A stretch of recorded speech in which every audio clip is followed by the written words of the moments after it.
Shiny hunting, the endgame of every Pokemon trainer's adventure. In preparation for Legends EA, I've gone back to every single generation of Pokemon to catch shinies using every shiny hunting method, all in an effort to find out which one is the best. What's going on? It's ItzJhon, and today I'm going to be reviewing every shiny hunting method and giving them 3 different grades out of 5. How fun is the hunt? How effective is the method? And finally, does the shiny feel earned? Make sure to grab some food because we're going to be going through 25 years of shiny hunting, starting off where it all began.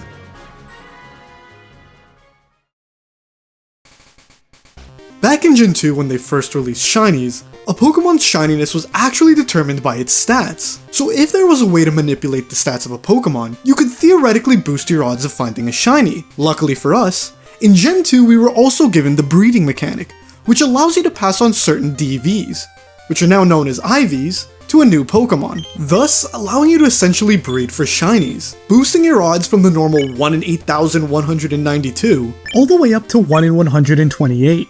And if done optimally, it can even reach 1 in 64. As easy as it sounds, Gen 2 is painfully slow. Eggs have a pretty low generation rate and are gonna take on average 5,000 steps to hatch. Unlike later gens, there is absolutely no way of speeding this up, but watching that egg animation with such high odds is a nice dopamine rush, so I'ma give it a 2 out of 5 for fun. As for effectiveness, with how long this process takes, it can really feel like a grind, but you can't really go wrong with such high odds, so I'ma give it a 4 out of 5. And for achievement, they aren't the easiest to get, but exponentially better than base odds, so for that reason, I'd give it a 3 out of 5. Following Gen 2, Generation 3 has absolutely 0 ways of boosting your shiny odds, so I'm going to use this slot to talk about. Now chances are you probably knew a kid growing up who would tell tales of finding an oddly colored Pokemon, whether it was a yellow Spearow in Fire Red, or a brown Starly in Platinum. Chances are, that kid probably wasn't you, because back in the day, the base odds of encountering a shiny naturally were 1 in 8,192. Because of this, shinies at the time were essentially myths, and this shiny hunting method prides itself on it, because this is the absolute lowest odds of finding a shiny. It's simply running into a single Pokemon each time and just seeing what happens. For that reason, this method gets a 1 for fun, and that's being generous. It is mindless and there's always that slight dopamine hit of, is this the one? Every time you get into an encounter. However, I will not be generous for the next grade, because this method gets a 0 for effectiveness. It'll be days, months, hell, even years before you see a sparkle depending on which shiny you're hunting for. So why the hell do people even use this method? Well, the only redeeming quality of this hunt is the achievement, because this method breaks the scale at a 10. Finding a full odds shiny is the kind of thing that sticks with you for life. My first full odds shiny was a Swablu I found in Sapphire back when I was in elementary school, that I still have to this day. I even still have footage of me finding it, which not only shows how much of a feat it is to find one, but also how long your boy has been in the YouTube game. Gen 4 gifted us probably the most well-known shiny hunting method of all time, the Masuda method. This one's super simple. If you breed 2 Pokemon from different language versions of the game, for example, a Bulbasaur from America and a Ditto from Japan, you will boost your odds from 1 in 8,192 all the way up to 1 in 1,638. These rates only go up in further generations and stack with the shiny charm, capping out at 1 in 512. Get used to pacing back and forth on your bike, because that's what you're going to be doing for the foreseeable future if you choose this method. For that reason, it gets a 2 out of 5 on the fun scale. Now effectiveness varies based on the game you're using, so to be safe, I'll just say 3 out of 5. This is probably the closest you'll get to full odds hunts, so for that reason, the Masuda method gets a solid 4 to 5 on the achievement scale. Now Gen 4 gave us another shiny hunting method in the Poké Radar. This is the first instance of Game Freak implementing a chain-based shiny hunting method, which kind of becomes a trend going forward. The goal of the Poké Radar is simple: create a chain of catching or defeating the same Pokemon back to back. The catch is, it has to be done by walking into these shaking patches of grass that the Poké Radar spawns. The magic number for your chain is 40, which is when your odds of finding a shiny cap out at about 1 in 200. The numbers aren't exact because the code behind the Poké Radar is convoluted as hell. All you gotta know is once you see that sparkling patch of grass, you found your shiny. Now for this method, I need to go on a little bit of a rant. Back in the day, when Gen 4 was the newest gen, and I was a wee lad, I was entranced by the idea of shiny Pokemon, mainly because I didn't have any of my own. So when I hopped on 2008 internet, imagine my shock when I learned about this little thing called the Poké Radar. All you had to do was keep encountering the same Pokemon, and when you hit a chain of 40, you were basically guaranteed a shiny. Everyone made it sound so easy, but no matter how hard young me tried, I could not get that shiny, which may or may not have been what pushed me into getting an action replay. And I've never touched the Poké Radar since. Fast forward to today, and while I was writing the script for this video, I realized the Poké Radar was the only method I haven't found a shiny with, so I decided to give it a second chance. Give it a proper shake now that I'm an adult. I mean, tons of shiny hunters love it. Surely it's not that bad. My god, it's worse. You know that one game from Squid Games? You know, the one with the glass floors? That's what chaining with the Poké Radar feels like. Hours worth of grinding, gone in an instant because the game felt like it. I tried for literal days, watching these stupid shaking patches, only for my chain to randomly break, because the game felt like it. I looked up every video, every tutorial, learned every rule. Don't go into double shakes, don't go into patches on the edge, don't go to patches near water. Literally everything, but I could never get to a chain of 40. It wasn't until almost a week later that the stars finally aligned and my chain hit 40. So the thing with the Poké Radar is even if you do everything right, there's always an RNG chance that your chain just breaks. Even when you do everything correctly, taking all odds into account, you only have a 5% chance of making it to a chain of 40. And when there's that much RNG involved, it's not worth the time and effort. It's super easy to break your chain, and it's one of the most infuriating things in Pokemon. For that reason, it gets a 1 on the fun scale. However, despite my own personal bias, this method can be very effective. If done properly, you can get lots of shinies from this. Because there is still such a big chunk of RNG involved, I'd give it a 3 out of 5 for effectiveness. Now it's super rewarding seeing that sparkling patch of grass, so for that reason, I'd give it a 4 out of 5 on achievement. As you can probably tell, I've never been much of a fan of the Poké Radar, but it definitely has its fans.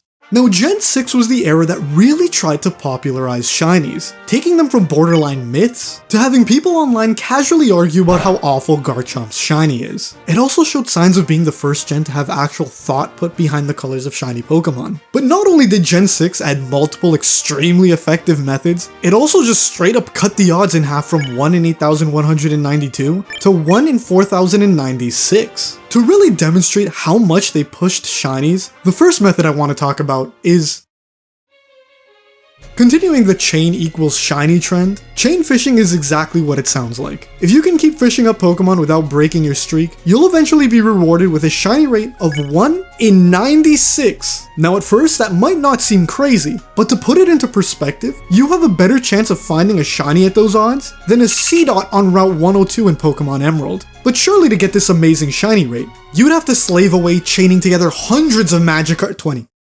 You need a chain of 20. For this reason, chain fishing is an amazing shiny hunting method for beginners. The first time I tried it when X and Y came out, I got like 4 shinies in under an hour. Now it is pretty easy to break your chain and can be a little tricky if you don't have the best reaction time. So for that reason, it only gets a 3 on the fun scale. However, I can't give this method anything lower than a 5 out of 5. Now despite how effective this method is, it still feels quite earned, so I'd give it a 3 out of 5. Horde encounters were a new type of wild encounter where instead of running into one Pokemon, you were greeted by 5. This cranked up the shiny rate to 1 in 819, and even 1 in 273 with the shiny charm. Initiating a Horde battle is super simple too. All it takes is a Pokemon to use the move Sweet Scent out of battle. There's not much else to it, so I'd give it a 3 for fun, a 4 for effectiveness, and a 3 for achievement. The Friend Safari is a location that's available Pokemon change depending on the friends you have registered. There aren't any fancy tricks to this method, however. You just have a flat boost in shiny odds here, capping out at 1 in 585. Again, to keep it short, I give it a 1 on the fun scale, 3 for effectiveness, and 3 for achievement. The final Gen 6 edition is exclusive to Omega Ruby and Alpha Sapphire. The Dexnav is essentially an upgraded version of the Poké Radar. You chain together encounters with the same Pokemon without leaving that patch of grass, and eventually, you'll be rewarded with a shiny. Similarly to the Poké Radar, there's a lot of janky code and tons of multipliers behind this method, that if maxed out, give you a shiny rate of around 1 in 36. But you'd probably find a shiny before it even gets to that. Unlike the Poké Radar though, the Dex Nav gives a permanent shiny boost depending on how many times you encounter a specific Pokemon, making it feel like your time wasn't completely wasted if you screw up. I'd give it an overall score that's a tad higher than its Poké Radar predecessor.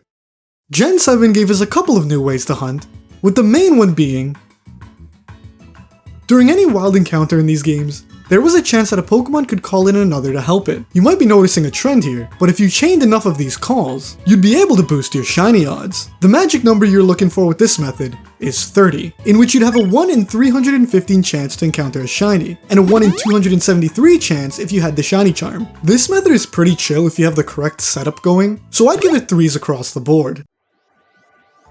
This might be one of the craziest shiny hunting methods to exist. In this minigame, you enter ultra wormholes that can lead you to all kinds of different Pokemon. The farther you go before entering one of these wormholes actually boosts your shiny odds, and not by a little. Depending how good you are at this minigame, you can raise your shiny odds to 1 in 3.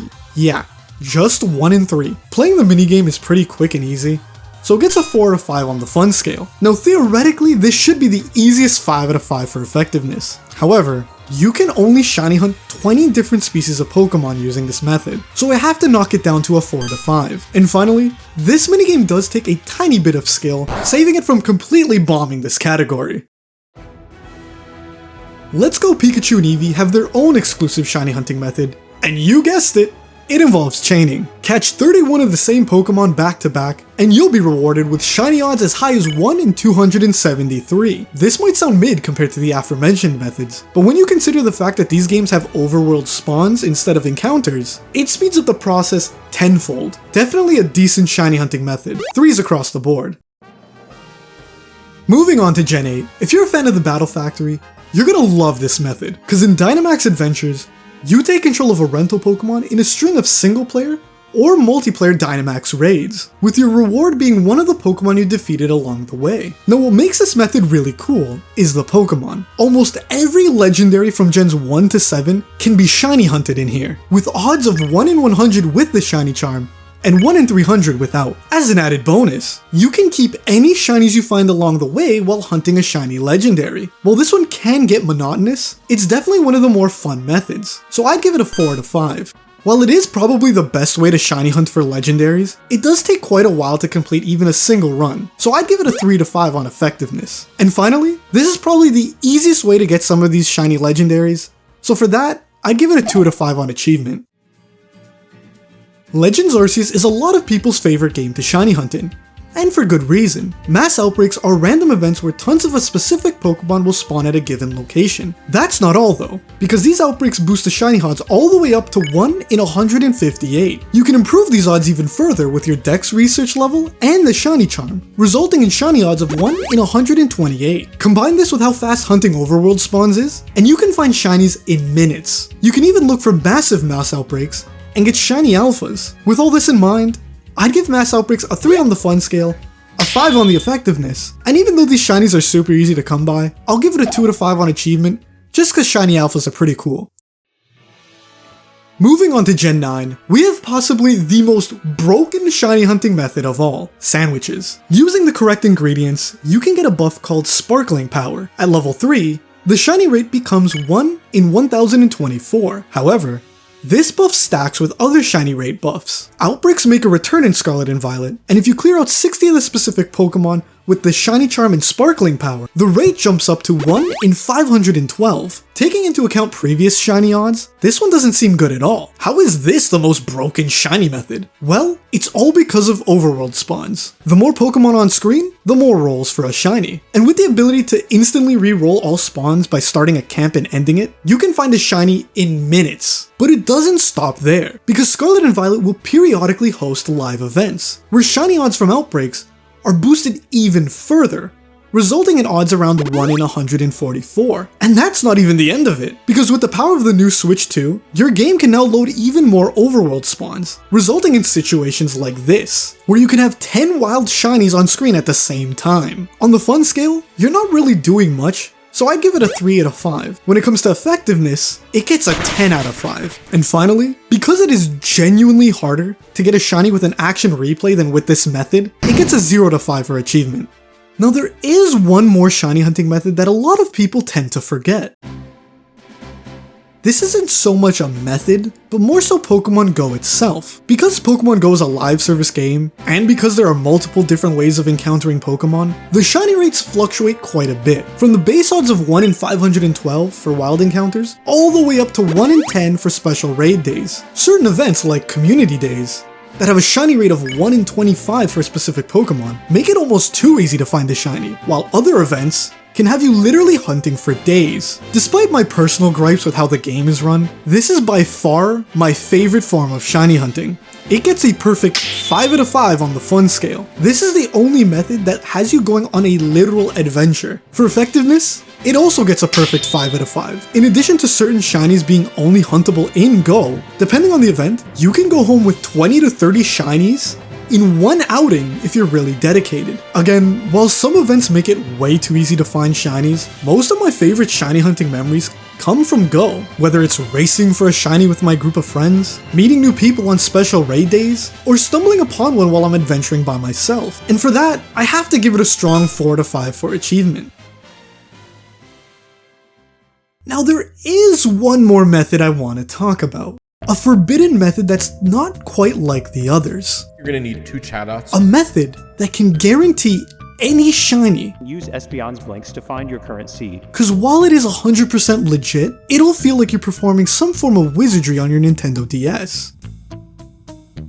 While it may seem like some cheating or magic is involved, RNG manipulation is simply looking under the hood of how these games work and using precise timing or in-game methods to give you your desired results, which most often than not will be a shiny Pokemon. Now every game has its own methods, so if you want to learn more, I recommend checking out the goats of RNGing, Imablissi and Papa Yefe. If you want to really feel like you're casting spells, there's Arbitrary Code Execution, or ACE for short. Pokemon that I need. Mew, Pidgey with at least 233 HP, and the items you are going to need are going to be listed on screen now. Huh? But because it involves actually screwing with the game, I don't think it belongs in this list. But back to RNG manipulation. On the fun scale, I'd give it a 4 out of 5. A lot of the methods, such as listening to Chatot cries to push frames, can be quite fun, especially when there's a shiny legendary waiting for you at the end. For effectiveness, it's an easy 5 out of 5. RNGing makes Pokemon that would take lifetimes to find possible. You can get practically any Pokemon shiny with the perfect IVs in nature. However, RNG manipulation completely trivializes shinies. But despite that, I'd still give it a 2 out of 5 on the achievement scale. The difficulty can vary drastically with each method, most of which require multiple frame perfect inputs, which can take a lot of time and dedication to master. And there you have it, every shiny hunting method out there. But what do you guys think? And what's your favorite method? I'd love to hear all y'all's craziest shiny hunting stories. I'll make sure to read every comment, so let me know down below. As of right now, only 0.2% of ItzJhon viewers are subscribed. So if you enjoyed it, make sure to smash that like and subscribe button. It really helps your boy out. But anyways, I'll see you guys next time. Ciao, fellas.